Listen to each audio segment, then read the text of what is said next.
निर्मला बरहम गांव में रहने वाली एक साधारण सी लड़की थी। वो बड़ी ही मेहनती और जुझारू किस्म की थी। उसे पढ़ने का बहुत शौक था। पढ़ लिख कर वो एक बहुत बड़ी कलेक्टर बनना चाहती थी, परंतु ये उसके लिए इतना आसान न था, क्योंकि गांव में लड़कियों को बहुत ज़्यादा पढ़ाने का रिवाज न था। उसके उम्र की लड़कियां या तो अपने घर के कामों में अपनी माँ का हाथ बटाती थीं, या फिर शादी करके आने वाली नई जिंदगी के सपने संजोती थीं। बहुत कम ही लड़कियां थीं जिन्हें स्कूल जाने का मौका मिलता था, और उनमें से भी कुछ ही लड़कियां थीं जिनका पढ़ने में मन लगता था। अपनी सहेलियों में सिर्फ निर्मला ही ऐसी लड़की थी जो पढ़ने लिखने में ध्यान देती थी, और उसे ये हिम्मत मिलती थी अपने माँ और पिता से। उसके माता पिता गांव वालों के ताने सुनकर भी अपनी बच्ची को निराश नहीं करते थे, बल्कि उसे आगे बढ़ने के लिए प्रेरित करते थे। निर्मला इन सारी बातों को जानती थी, फिर भी बड़ी मेहनत करती थी।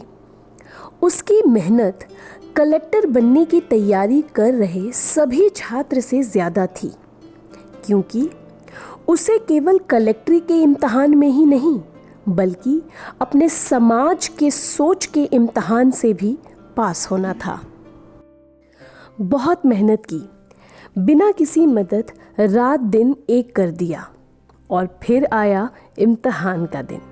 सुबह सुबह उठकर स्नान आदि करके भगवान का आशीर्वाद लेकर निर्मला पहुंची इम्तहान देने। जैसे जैसे इम्तहान का समय नज़दीक आ रहा था, वैसे वैसे निर्मला के हाथ पैर ठंडे पड़ रहे थे, दिल की धड़कनें तेज़ हो रही थीं, और फिर उसके हाथ में आया उसके इम्तहान का पेपर, जिसे हाथ में पकड़ते ही मानो पूरी दुनिया रुक गई हो, एकदम शांत। निर्मला ने अपनी आंखें बंद की और प्रभु का नाम लेकर पेपर लिखना शुरू कर दिया। पेपर लिखते लिखते कब 3 घंटे बीत गए उसे पता ही नहीं चला। पेपर खत्म हुआ। पेपर देकर निर्मला घर पहुंची, तो घर पहुंची बेटी का स्वागत माँ ने मीठा और पानी देकर किया। माँ ने पूछा, बेटा इम्तहान कैसा रहा? निर्मला ने कहा, माँ बहुत बढ़िया। इस बार गांव के सभी लोगों को उम्मीद थी कि निर्मला इस बार कलेक्टर बन ही जाएगी। कुछ लोगों को सच में उम्मीद थी कि शायद निर्मला इस बार कलेक्ट्री का इम्तहान पास कर लेगी, लेकिन फिर भी उस गांव में कुछ लोग ऐसे थे जो कि बस इस इंतजार में थे कि मौका मिले और वो अपने आप को सही साबित कर पाए। कुछ दिन बीत गए और फिर आया रिजल्ट का दिन। पूरा गांव इंतजार कर रहा था उस एक पल का जब निर्मला अपने पास होने की खबर देगी। घर पर माँ पकवान बना रही थी। निर्मला तैयार होकर स्कूल की तरफ निकल गई रिजल्ट देखने के लिए। रिजल्ट देखने के लिए सबसे आगे जाकर खड़ी हो गई। रिजल्ट आया। रिजल्ट को दीवार पर लगाया गया। निर्मला की उंगलियां ऊपर से नीचे की ओर सरकती गईं, जैसे अपने नाम को किसी भीड़ में तलाश कर रही हों।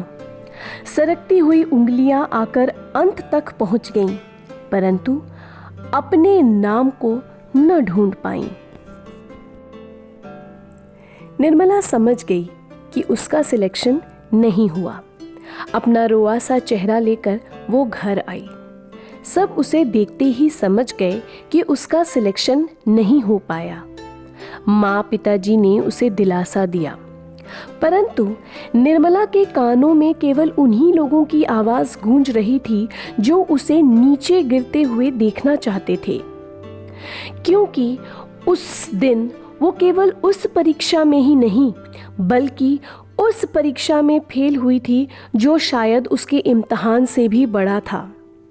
अब उसे केवल अपने आप और अपने माता पिता को ही जवाब नहीं देना था, परंतु उसे समाज को ये जवाब देना था कि हाँ, मैंने अपनी औकात से ज़्यादा उड़ने का सपना देखा, इसीलिए मैं इस सपने में धाराशाही हो गई।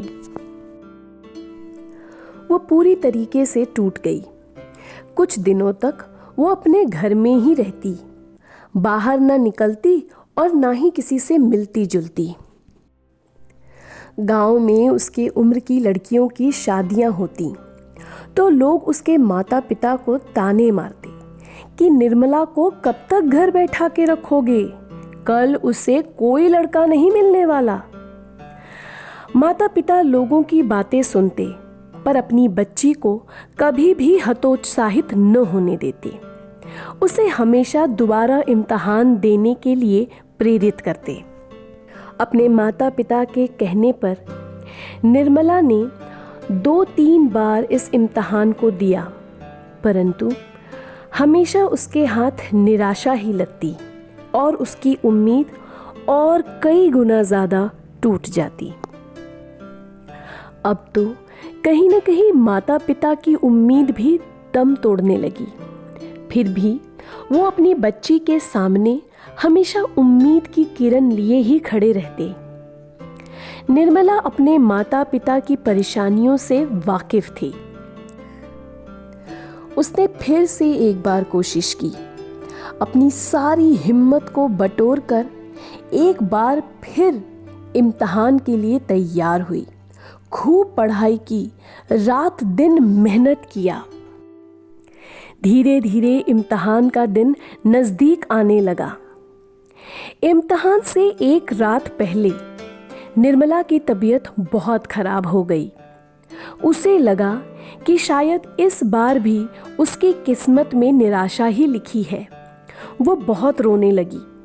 उसकी माँ ने उसके सर पर हाथ रखा और कहा कि तूने अपनी तरफ से बहुत मेहनत कर ली, अब जा अपना इम्तिहान दे, बाकी सब भगवान के ऊपर छोड़ दे। बस एक बात याद रखना कि मेहनत कभी व्यर्थ नहीं जाती। निर्मला गई, उसने अपना पेपर दिया और फिर आया रिजल्ट का दिन। ये उसके इंतज़ार का अंतिम पड़ाव था। इस बार या तो नैया पार होती या फिर और लड़कियों की तरह वो भी डोली में बैठकर विदा हो जाती। तभी पास के पोस्ट मास्टर साहब ने घर का दरवाज़ा जोर से खड़खड़ाया और बोला, अरे भाई कलेक्टर साहिबा, दरवाज़ा तो खोलिए। ये सुनकर मानो दिल में एक बिजली सी कौंध गई हो।